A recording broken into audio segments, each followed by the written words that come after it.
Mga kagusla, ganyan talaga ang kaldero natin, maitim. So tingnan natin. Ayan, kulong-kulo na. So ilagay na natin ang isda. Ilalagay na natin itong mga isda mga kagusla. Ayan. Ipon. Ayan mga kagusla. Diba? Sarap ito. Ayan. Ganyan ang ulam dito sa probinsya mga kagusla. Simple-simple lang talaga mga kagusla, no? Ayan. Ulam sa bukid. Diba? O ayan o. O diba sarap niya mga kagusla. So wala kaming ibang nilagay dyan na lamas kundi tanglad lang talaga mga kagusla. Ang bango, ang sarap ng ano yan, sabaw. Sa mabango yung amoy, yung aroma ng tanglad. Mag-fast forward tayo mga kagusla dahil walang nagbibideo sa akin. Ako lang talaga mag-isa yan. Natimplahan natin yan tapos nilagyan na natin ang malunggay. Ayan o. Ayan, kulong-kulo na, nilagay na natin yung malunggay mga kagusla. Sarap niya, sarap na sabaw. Diba? Kaya na tayo mga kagusla. Yung sinabawan na niluto natin kanina yung isda. Ito na. Ang sarap ng sabaw nito. Suwabe dahil yung aroma ng tanglad ang dala ng pagpasarap sa niluto nating sinabawang isda.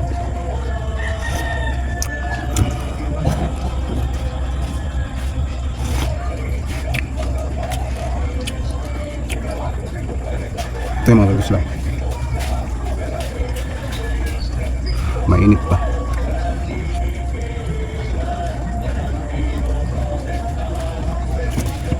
At ang sabaw.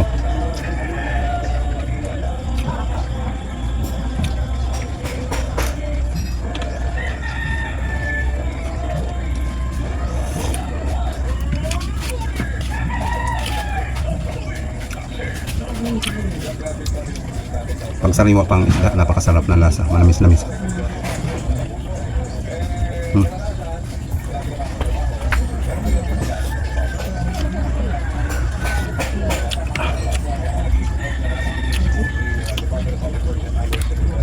Tapos ang kagandahan ito mga kagusla kasi nilagyan natin ng malunggay. Alam niyo mga kagusla, ang malunggay napakasustansyang gulay.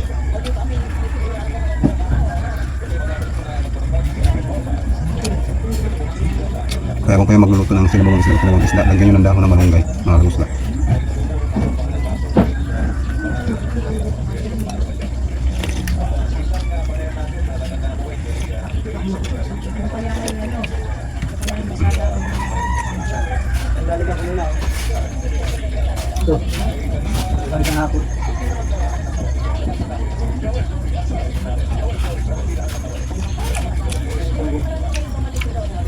Dito sa bukid mga kagusla, simple lang ang ating ulam, ano?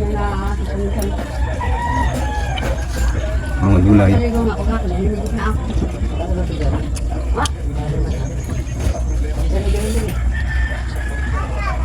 Sa sobrang luto natanggalan yung laman.